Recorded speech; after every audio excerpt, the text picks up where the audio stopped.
Tara, darling. Baka nakakalimutan mo. Bago ka naging miyembro ng Rosabellas noon, baduy ka rin manamit. At saka, waklas din. If you say so. But the big difference is the moment I stepped into the limelight, I evolved. And that's what I'm doing for my protege in her solo comeback.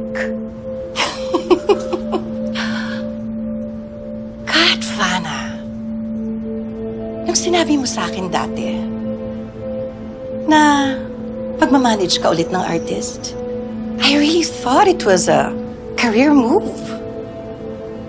Mali pala. Suicide mission pala. Talaga ba? Susugal ka sa isang anak ng mga agaw ng asawa?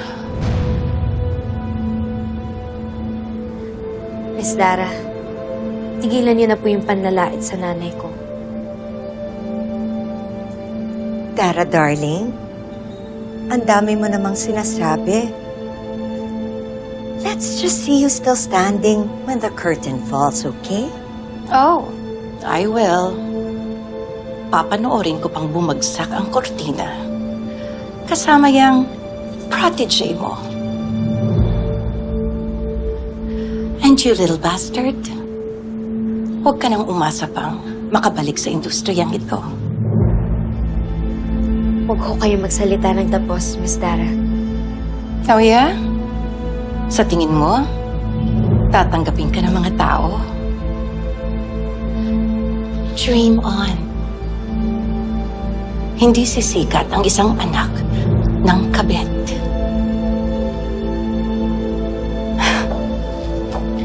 How cute ng mantel na to.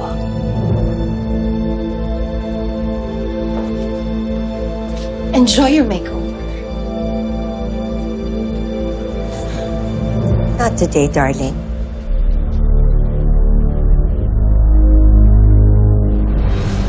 Sinabi ni Dara yun? Kababalik lang ng bruhang yan, gusto agad ng gyera? Iwi mo na nga to, anak. Babanlawan ko lang bunganga ng babae. Ay, Nay! Ano na naman ho kayo eh? Sugod ho kayo ng sugod. Kumalma ho kayo.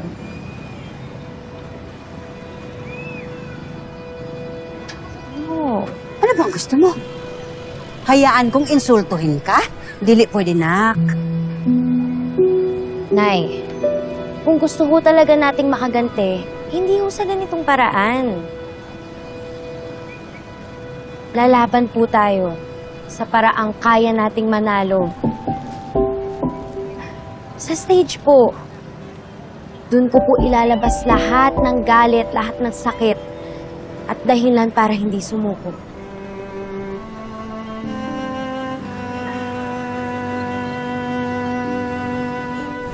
Wow, Shala! Sorry!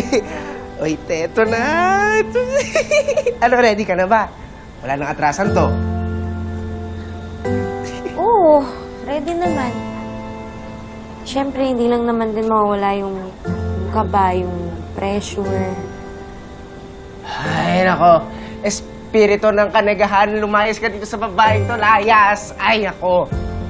Babay, ang OA mo. Hindi ba pwedeng kinakabahan lang, na pressure lang, nega agad? Lalaban to, no? Yan. Yan yung gusto ko madinig.